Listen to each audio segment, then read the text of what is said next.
अजित पवारांच्या राष्ट्रवादीचे आमदार प्रकाश सोळंके यांनी मंत्री धनंजय मुंडे यांच्यावर टीका केली।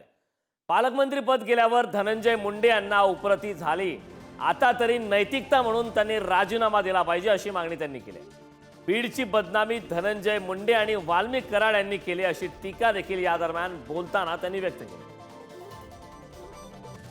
घटना घडली, त्यांचं पालकमंत्री पद गेलं, त्याच्यानंतर त्यांना हे काही म्हणजे ही उपरती झाली असं मला वाटतंय।